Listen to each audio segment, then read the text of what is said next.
She slapped the arrogant billionaire at the interview. He hired her as his fake fiancée instead. Before we get into the story, leave a comment and let us know what city you're watching from. And don't forget to rate the story from 0 to 10 at the end. Enjoy the story. The sound of a sharp slap echoed across the glass office.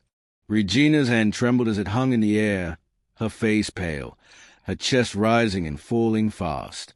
Gabriel Blackwood, the powerful billionaire everyone feared, stood frozen. A red mark spread slowly across his cheek. For a few seconds, no one spoke. The air felt heavy. Gabriel's cold eyes locked on Hayes, and for a moment, Regina thought she had just destroyed her only chance at a better life. Her mind raced. How did things get this bad so quickly? She had only come for an interview, dressed in her best blouse, her resume clutched tightly in her hands. She needed the job. She needed the money. But his arrogance, his cruel words, had pushed her too far. Then Gabriel did something no one expected. The corner of his lips curved into a faint smile. He took a slow step forward and said calmly, "You're hired." Regina's heart skipped. What did you just say? What could make a man hire the woman who just slapped him? Tell us where you're watching from, and don't forget to subscribe for more amazing stories.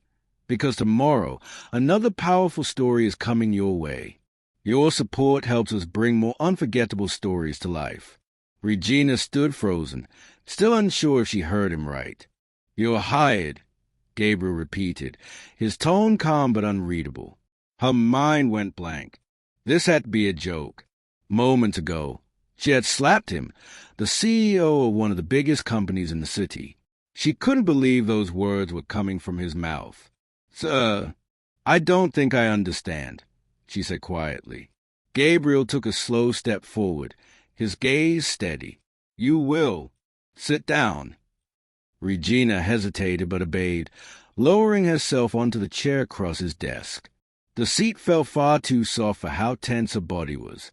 She tried to speak again, but her throat felt dry. Gabriel adjusted his tie and sat, his expression unreadable. "You have courage, Miss Cole. Most people wouldn't dare talk to me that way, much less slap me." Regina's stomach twisted. "I'm sorry. I shouldn't have." "Don't apologize," he interrupted. "You reacted honestly. I value that." She frowned, still lost. "Are you really offering me the job?" He leaned back, folding his arms. "Yes, but it's not the one you came for." Regina blinked. "Not the assistant position?" "No," he said simply. "Something more important." Her confusion deepened. "I don't understand." "You will soon," he said. "But first, I want to know who you really are." Regina shifted uncomfortably. "You already have my resume." "I'm not talking about paper," Gabriel replied. "I want to know the woman who walks into a billionaire's office, argues with him, and slaps him. That's not something a desperate job seeker does." Regina clenched her hands together. "Maybe I'm just tired of being looked down on," she said softly. "I've been job hunting for months. My brother's sick. The bills keep coming, and every door keeps closing. You call me ordinary, and maybe I am, but that doesn't mean I don't matter." Her words hung in the air. Gabriel didn't speak immediately. His eyes, once cold, softened just slightly. "Most people would have broken down," he said finally. "You didn't." Regina shrugged faintly. "Crying won't pay the hospital bills." He gave a short, quiet laugh. It wasn't mocking, more like he was impressed. "You're bold, reckless, honest." He paused, studying her face. "You might be exactly what I need." "What you need," she repeated, not sure if she should be nervous or flattered. "Yes," he said. "I have a situation that requires someone who isn't afraid to speak their mind. Someone who can stand their ground. Someone like you." Regina looked at him, wary. "What kind of situation?" Gabriel smiled faintly. Let's just say I need help convincing my family of something." "Convincing them of what?" she asked carefully. He tapped his fingers lightly on the desk, his tone turning smooth. "That I'm in love." Regina stared at him in disbelief. "Excuse me." He met her gaze, unflinching. "I need someone to play the part of my fiancé. Just for a week." Regina couldn't find words. "You can't be serious." "I'm very serious," he said. "My grandmother's birthday is this weekend. She's been worried about me, about my personal life. She wants to see me with someone stable, kind, respectable. And you thought of hiring me." Regina asked in disbelief. "You stood up to me without fear," Gabriel said simply. "That tells me you can handle pressure. You'd be believable, convincing." Regina shook her head, still trying to process. "You don't even know me." "I know enough," he replied. "You need money. I need someone who can act. You'll be paid triple the salary of the assistant job." The room went silent again. Regina stared at him, unsure if she was trapped in some kind of strange dream. "So you're asking me to lie," she said quietly. "To act?" he corrected. "For 1 week." She sat back in her chair, her thoughts spinning. Her brother's hospital bills, the rent due next week, the empty wallet in her bag. It all flashed before her eyes. "I don't even know your family," she murmured. "You don't need to," he said. "I'll handle that." Regina's heart raced. The offer was insane, but so was her situation. He leaned forward slightly, voice low but steady. "You've already proven you can stand up to me. That's more than most people ever have." She looked down at her trembling hands. "And if I say no?" Gabriel's eyes met hers, calm but certain. "You won't." Regina sat silently for a long moment. She couldn't read Gabriel's expression. His confidence made her even more unsure. "You really think I'd agree to something like that?" she asked finally. "I think you're practical," he replied calmly. "You'll think about the numbers before the emotions." "What numbers?" He leaned back in his chair. 3 times the salary of the assistant position. Full payment at the end of the week. Regina's chest tightened. That amount could cover her brother's surgery and the rent she'd been struggling with. Still, the idea of pretending to be engaged to a billionaire made her uneasy. "You don't know me," she said again, shaking her head. "How can you trust a stranger with something like this?" Gabriel gave a small, confident smile. "Because I'm a good judge of character. You didn't slap me for attention. You did it because you were pushed too far. You're honest, and that's exactly what I need." "Honest," she repeated quietly. "You're asking me to lie for a week." He tilted his head slightly. "You can call it acting if that helps." Regina almost laughed, though nothing about the situation felt funny. "You're unbelievable." "I've been told that before," he said lightly. Regina took a deep breath and stood. "This isn't something I can just decide right now." "Take your time," Gabriel said. "But don't take too long. My grandmother's birthday is in 3 days." As she turned toward the door, his voice stopped her. "Regina." She looked back. "I'm offering you a chance most people would beg for. Think about why you came here today." Her stomach knotted. She left the office without replying. That evening, Regina sat on her small apartment couch, staring at the ceiling. The room was quiet except for the sound of her brother coughing softly in the next room. She rubbed her temples, torn between reason and desperation. The job she'd hoped for was gone. In its place was an offer that sounded both ridiculous and life-saving. Pretend to be engaged to a man she barely knew. For money. Her phone buzzed. It was a message from the hospital, reminding her of an overdue bill. Her throat tightened. She got up, poured herself a glass of water, and tried to steady her thoughts. When her brother, Ben, walked in, she quickly wiped the worry off her face. "You okay?" he asked weakly. Yeah, she lied. Just tired. Did you get the job? Regina hesitated. Not exactly. He frowned. It's fine, sis. Something else will come up. She forced a smile, but deep down, she wasn't so sure. Later that night, she lay in bed staring at her cracked phone screen, rereading Gabriel's business card. His confidence, his tone, the certainty in his words, they replayed in her mind. By morning, she had made her decision. Regina walked back into Blackwood Enterprises the next day, nerves buzzing under her skin. The receptionist looked up in surprise. "Is expecting you," she said softly, as if she already knew why Regina had come. Gabriel was by the window when she entered. Sunlight caught the edge of his watch as he turned to face her. "I assume you've thought it through," he said. Regina nodded. "Yes, I'll do it, but only for 1 week. After that, I'm gone." His lips curved slightly. "Agreed." "I also have conditions," she added quickly. That seemed to amuse him. "Go on." "First, you treat me with respect. Second, I want everything in writing, payment, timeline, everything. I'm not here to play games." Gabriel's eyebrows lifted a little, but his tone stayed even. "You'll have the contract by noon. Anything else?" Regina hesitated. "No." "Good." He extended his hand. "Welcome to the arrangement, Miss Cole." She shook his hand, the warmth of his skin contrasting sharply with the cold professionalism in his voice. Gabriel pressed a button on his desk. "Mara will bring you the necessary documents and details about the event." "Your grandmother's birthday?" He nodded. "Yes. It's more than a celebration.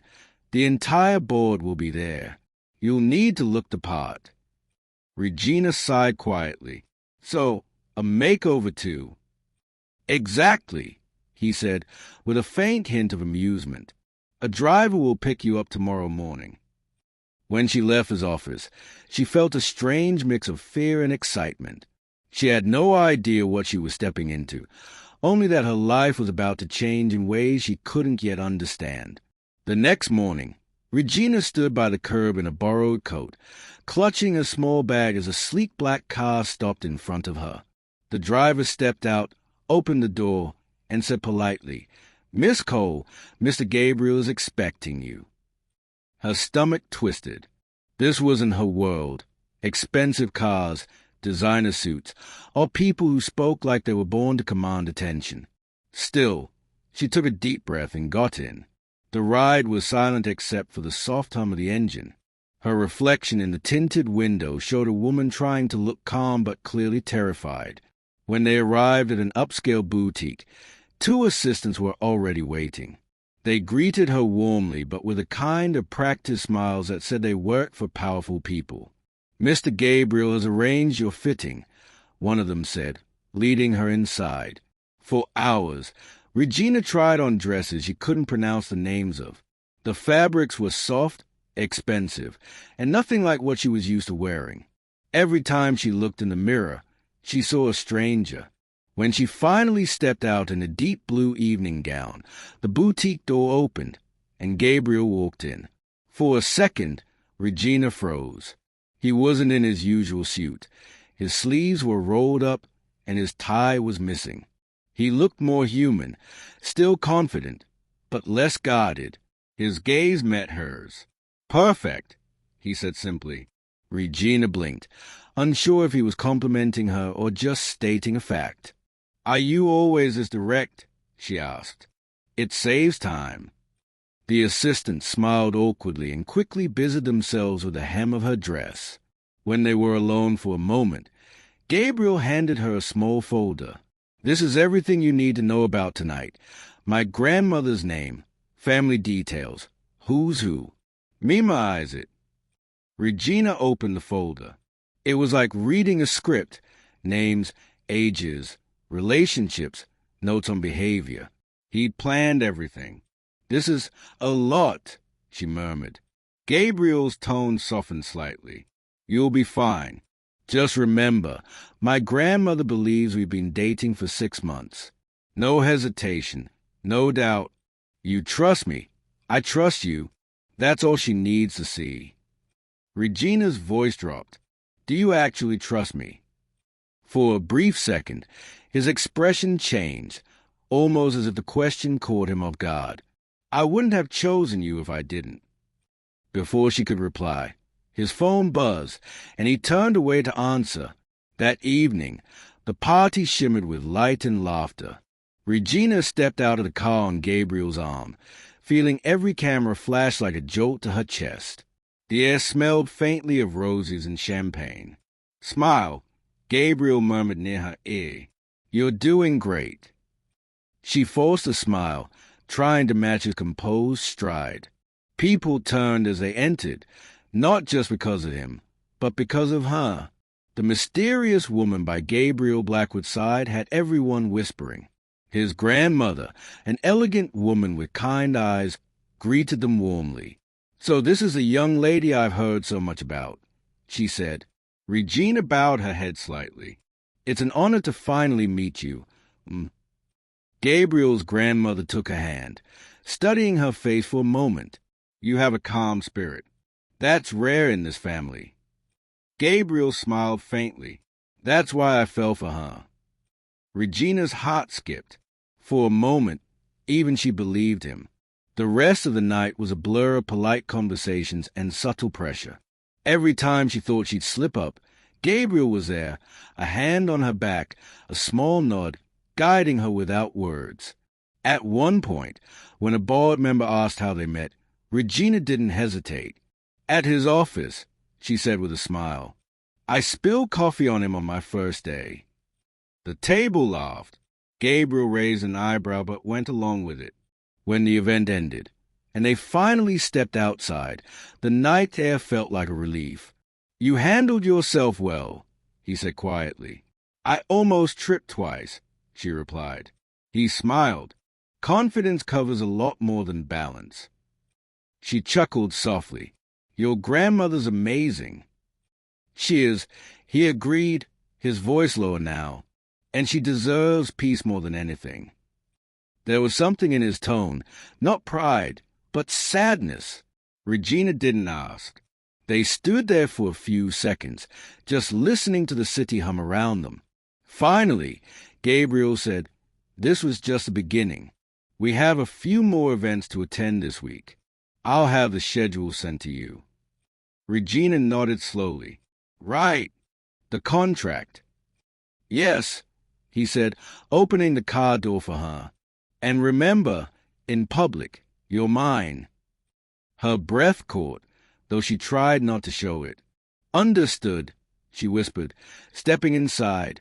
As the car pulled away, Regina looked out the window, unsure if she were pretending anymore, or if the line between act and reality had already started to blur. Days turned into weeks, and the act that started as a business agreement began to feel real.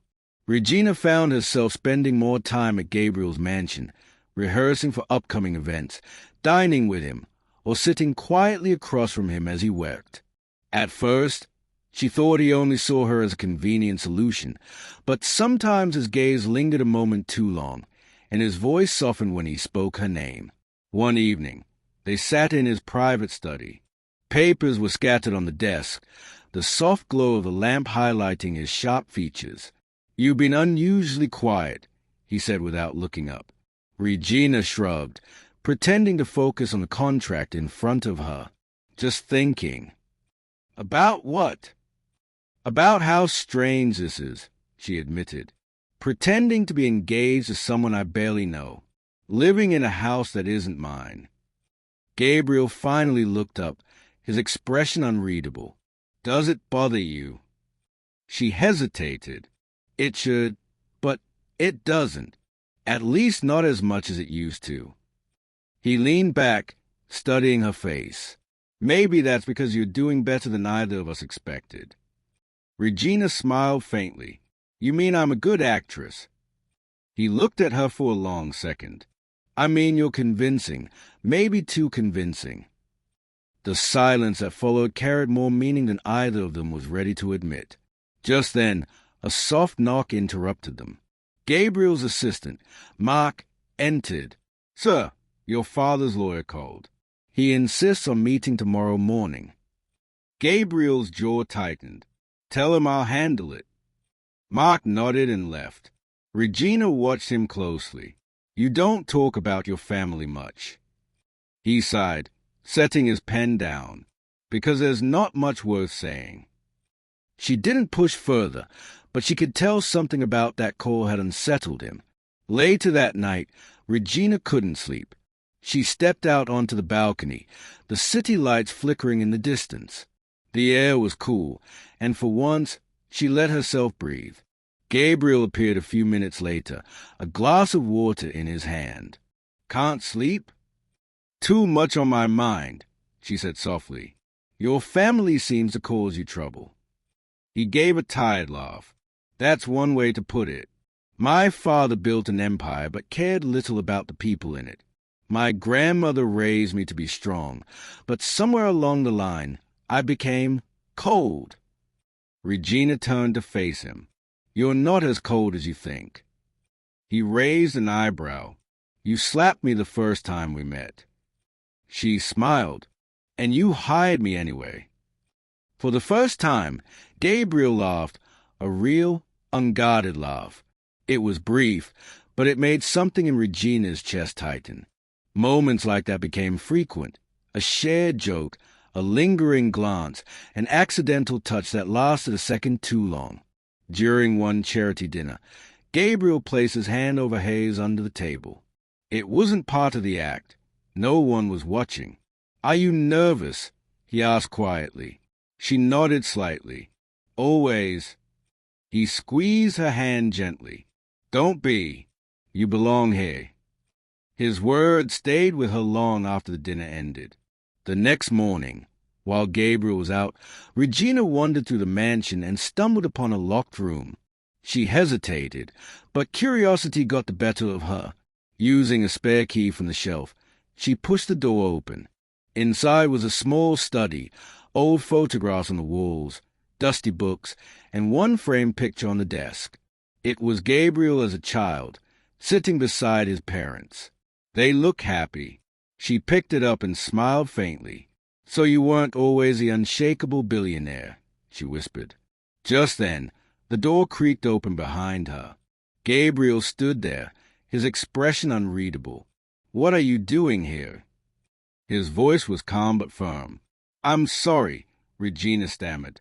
"I was just—" He stepped closer. "That room is private."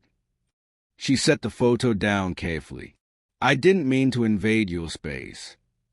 Gabriel exhaled slowly, his tone softening. "No one's been in here since my mother passed. I just never had the heart to change anything." Regina's heart ached. "I understand. Losing someone changes everything." Their eyes met, and for a brief moment, the air between them shifted again. He finally said, "Let's keep this between us." "Of course," she whispered. That night, during another dinner, Gabriel's grandmother asked Regina to sit beside her. "My grandson has always been strong but alone," she said quietly. "Since you came into his life, I see something new in him. Peace." Regina smiled politely but felt her chest tighten. What would she think if she knew it was all pretend? When she glanced across the table, Gabriel's eyes were already on her, steady, unreadable, but softer than before. After the guests left, he walked her to her car. Neither spoke for a while. Finally, Regina broke the silence. "You know, this pretending thing is getting harder." He looked at her carefully. "Because of the lies." She swallowed. "Because it doesn't feel like pretending anymore." For the first time, Gabriel didn't have a reply. He just looked at her, his expression caught between confusion and something deeper. As she drove away, Regina's thoughts were a mess. She had taken this job for money, to survive, but now her heart was no longer following the contract. The next week began with tension Gabriel couldn't hide. Meetings were shorter, his tone sharper, and the calm charm that usually steadied Regina was gone. Something had changed. She tried asking, but he brushed her off. "It's business," he'd say every time. One morning, while she waited for him in the office, Mark quietly handed her a brown envelope. "He'll be angry if he knows I showed you this, but you deserve to see it." Regina frowned. "What is it?" Mark hesitated. "A file from his father's lawyer. It's about the company and about you." When he left, she opened it. Inside were photos of her from before she met Gabriel, from her old neighborhood, her last job, even from her sister's school. Someone had investigated her past. Her stomach tightened. He had known everything. The slap, the interview, her desperation, none of it had been chance. When Gabriel returned, she confronted him. "You knew who I was before that interview, didn't you?" He froze. "Regina, don't deny it. You had people watch me." "Why?" He exhaled heavily, running a hand through his hair. "Because I needed someone who had nothing to gain and everything to prove. Someone who wouldn't use me like everyone else does." Her voice cracked. "So this was just a calculated decision? You hired me to play a role because I was convenient." His silence said it all. Regina shook her head slowly. "You made me believe this was real. You made me believe you were real." She grabbed a bag and walked out before he could stop her. The following days felt empty. Gabriel tried to call, but she ignored every message. He even showed up at her small apartment once, but she didn't answer the door. Meanwhile, the story of his engagement began spreading online. Photos from events, his grandmother's interviews. It all built up until reporters started asking questions. Regina knew she couldn't hide forever. When Gabriel's grandmother fell ill suddenly, she received an unexpected call. "She's asking for you," Mark said. Without hesitation, Regina went to the hospital. The old woman smiled weakly when she entered. "My dear, I've seen how you look at him. That's not acting. Don't let fear take away something real." Regina swallowed hard, holding back tears. But it was all a lie. "Not if it changed your heart," the woman said softly. Before Regina could respond, Gabriel entered. He looked exhausted, his usual composure gone. "Grandmother," he said quietly, taking her hand. "Talk to her," she whispered, then drifted into sleep. Gabriel looked at Regina, his eyes heavy with regret. "You shouldn't have had to find out like that." "Why didn't you just tell me the truth?" she asked. He sighed. "Because I didn't know what the truth was anymore. I started this as a plan, but somewhere along the line, I forgot it was supposed to be fake." Regina crossed her arms. "You lied to me." "Yes," he admitted, "but not about how I feel." She turned away, her eyes wet. "You can't expect me to trust you again." "I don't," he said quietly, "but I'll learn it if you let me." Weeks passed before she saw him again. She returned to her old job search, trying to move on. Then one afternoon, she received a delivery, a small box with a handwritten note. "No contracts, no conditions. Just us, if you'll still have me. Meet me at the place where it all began." Her heart pounded. She knew exactly where that was, his office. When she arrived, the receptionist smiled. His waiting inside. The same room where it all started felt different now, quieter, warmer somehow. Gabriel stood near the window, a single rose in his hand. Regina folded her arms. "So, what is this?" He smiled faintly. A chance to start over, without the lies, without the games. "Why me?" "Gabriel," she asked softly. He stepped closer. "Because when everyone else saw power, you saw a man trying not to fall apart. You challenged me. You stood your ground. And for the first time in years, I felt human." Her eyes glistened. I don't know if I can trust you yet. I know, he said, gently placing the rose in her hand. But maybe we can learn how to, together. There was silence. Then, slowly, Regina nodded, one step at a time. Gabriel smiled, a genuine, relieved smile. That's all I'm asking.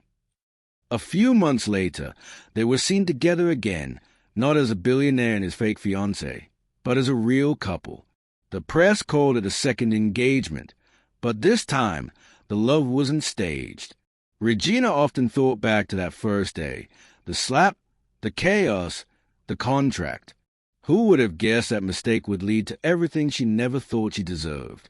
As for Gabriel, he learned something too, that love couldn't be bought, planned, or controlled. It could only be owned. They walked hand in hand out of an event one evening, ignoring the flashing cameras and whispers. Regina leaned close and said quietly, "Do you think people will believe it this time?" Gabriel smiled.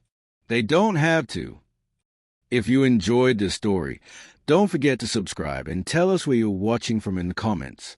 Your support helps us create more powerful love stories like this one. And trust me, tomorrow's story is one you won't want to miss.